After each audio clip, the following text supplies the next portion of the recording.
Wait. Camera was already running. Sorry, guys.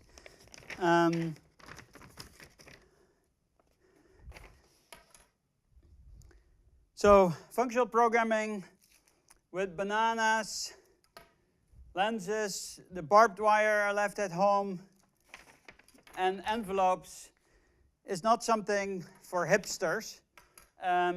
It's actually a style of functional programming where we leverage higher order functions. And that will be the topic of today's lecture.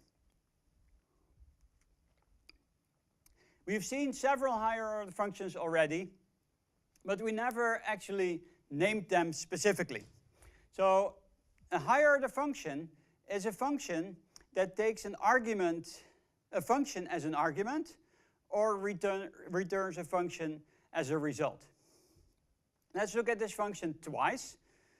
Twice is defined as follows. Twice of f and x calls f of x.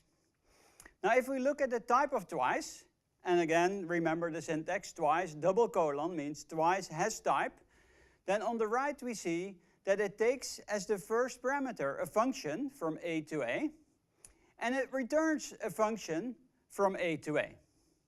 And if we look at the definition again with that type in mind, we see that that type makes sense.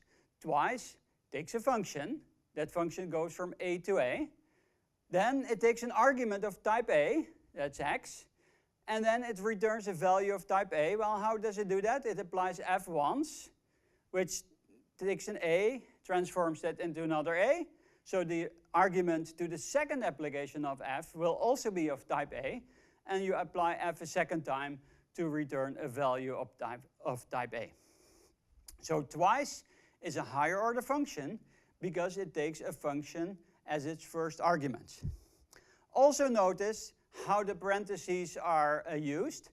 The parentheses on the first argument are explicit because it's a function from a to a, and the brackets for function types associate to the right, so we have to put the parentheses there, but we don't have to put them on the right-hand side. But if we would put all the parentheses there, the type would look a arrow a, arrow a, arrow a. Why are higher order functions useful? Well, there's this thing that programmers love to do, and that's not repeat yourself. Don't repeat yourself. And with higher order functions, we allow this thing to be encoded in the language, because whenever we see repetition, we abstract that pattern into a higher order function, and then we can apply that higher order function with various arguments to specify what is different between, all the common uses of this common pattern.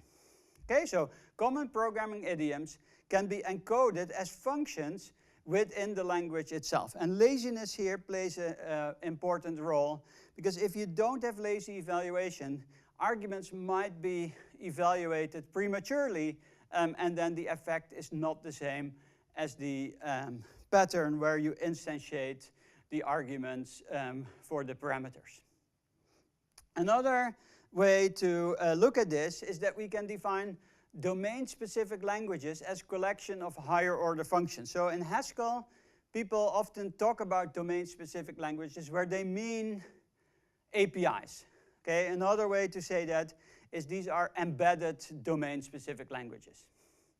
And then the third advantage of higher order functions is that these higher order functions have algebraic properties that we can use to reason about programs. And these higher order properties, these properties of higher order functions, these algebraic properties, they hold irrespective of how you, which parameters you pass to them. So you can define properties of these programs kind of in a general way and then use them all along. And we will see several of these examples as we go.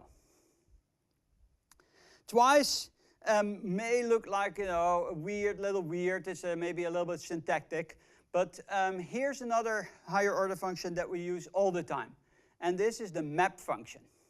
So map takes a function and then takes a list and then applies that function to every element of the list.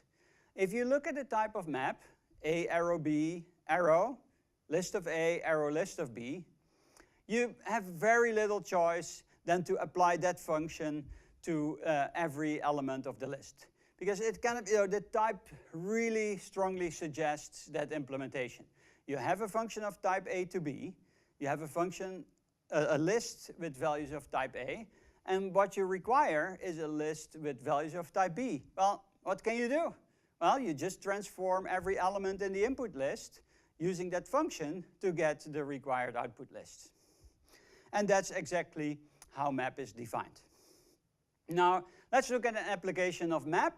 So we map the sectioned plus function, plus 1. Remember the lecture we had about sections. So this is a function that's implicitly defined to be lambda x, x plus 1. And we map that function over the list 1, 3, 5, 7. So this function will just add 1 to every element of the list. And that's what you see there. We get the result list 2, 4, 6, 8. We can define the map function using list comprehensions very easily. In some sense, you can say list comprehensions are designed to define map. So map applies the function f to every element in the list. So there's the list comprehension. I mean, it's like exactly what I said. F, take every element x out of the list x's, apply f to it, and return the list. That's what map is.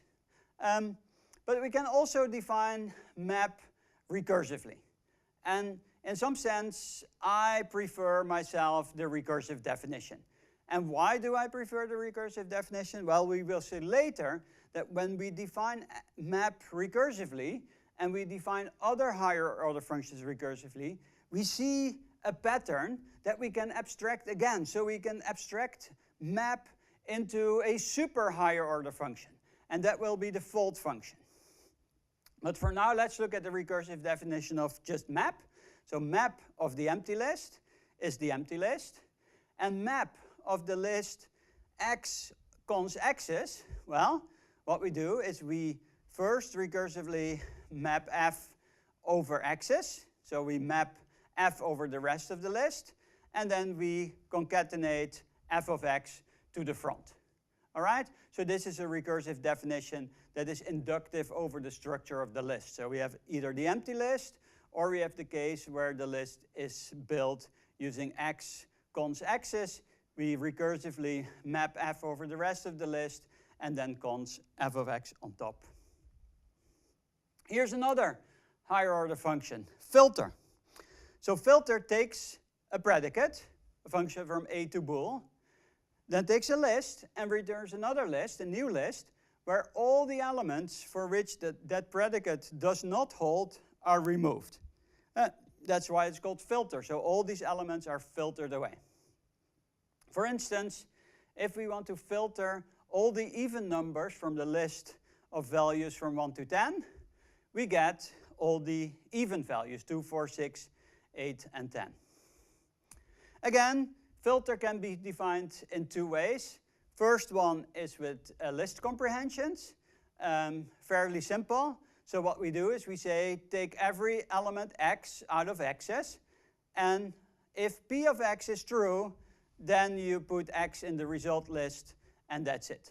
So the definition of filter using list comprehensions looks very simple. But again, I prefer the recursive definition. And the recursive definition has a very, very similar structure to the map function.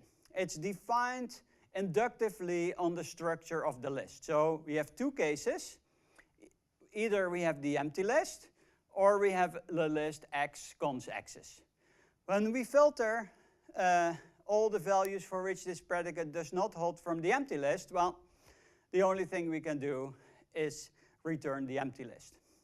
If we filter out all the values for which p does not hold from the list x cons x's, well, there's two cases.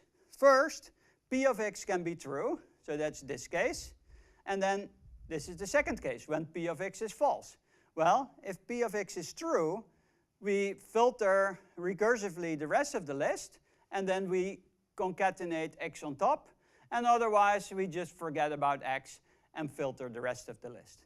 So here you see it's kind of as simple as the list comprehension definition, but the important thing is that this definition here follows exactly the same structure of map. And in the context of saying don't repeat ourselves, we should be able to abstract that commonality between filter and map. You see, both the recursively defined over lists. We should be able to factor that out into another higher order function. And that higher order function is fold_r, and that will be the topic of the next section. Thank you, and see you soon.